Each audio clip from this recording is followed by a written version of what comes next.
In this video, I'm going to show you how to create and manage new suppliers. There are two ways we can do this. Firstly, at the top of the page, there is a drop-down box. If we click within here, we have the option to create a new supplier. The second way is to click on the supplier module on the left-hand side of the screen, and at the top right-hand side, there is a Create button. Once you've clicked on the Create button, you have the option to enter the details of the supplier.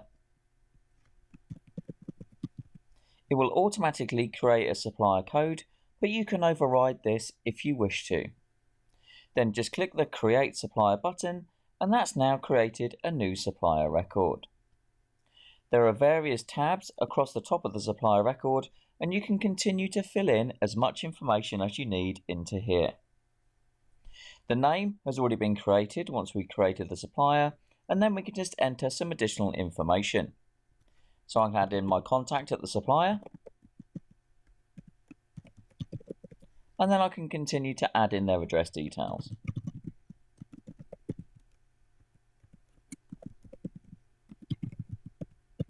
If we type in their postcode, we will see, just like a customer record, it will then open up a little link so you can open up their address in Google Maps. If we go and enter their email address, it will also add in a little hyperlink so we can send an email directly from the system. And then I can now send an email directly to my contact at the supplier.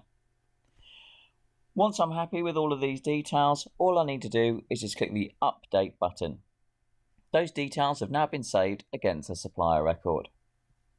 If we go to the Other Info and Settings tab at the top of the screen, there are various options in here. We can enter the supplier's bank account information, so their bank account name, account number, and sort code. That will save securely in here. We can't make direct payments through the software to the supplier, but it's a secure place to store the information you need when you want to make supplier payments. You can also choose the default payment method, so when we're paying off purchase invoices for this supplier, how do we normally do that, whether it be check, company debit or credit card, or other. So you can select that from here and it will default to that payment method every time we pay off a supplier invoice. We can then set up the payment terms that we have agreed with the supplier. So by default, I've got 30 days. I might have 28 days, or I could change that to 7 days. So wherever you have agreed, just change the days in here. And that could be days after the purchase date or the days after month end. So you can change that within here. We can also add in their VAT details in here, and also if we need that applied on the invoice itself. We can enter in the default purchase code. So every time I select this supplier, it's going to default to materials purchased. If I have the drop down list, I can change that within here to whatever I need that code to default to. We can then choose our default purchase invoice template that we're going to be used in here. If we go across to the purchase and stats screen, we have nothing at the moment, but all of the purchase invoices will be listed in here, just like your sales invoices are listed next to the customer's contact as well. You'll be able to see when your first purchase was, your last purchase, and also how much is due and how much you've been billed.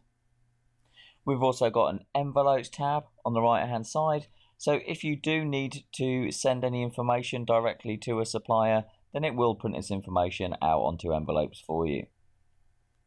At the top, we also have some quick links, so we can create a purchase invoice directly from here for this supplier, and we can also generate statements for suppliers as well. If you click into statements, you will have the option just to choose the start date and end date for the statement, whether you want all transactions as well, and also do you want to exclude any paid invoices, and then you can email and print directly from the top of the page. You can also download that information out to CSV if you want that information in more of an Excel format. If you want to change any of this information, all you need to do is just click into any of the tabs and just click the Update button at the bottom of the screen. Once you've set up a supplier record, that will be stored in the supplier module on the left hand side of the screen. Within this screen, you'll be able to see the supplier code, the supplier name, how much you've paid them, any outstanding balances you have with their supplier as well. So as you can see, it's very easy to set up and manage new suppliers within the system. If you have any other questions about setting up and managing suppliers, then please do contact us on info@perfectoaccounts.co.uk.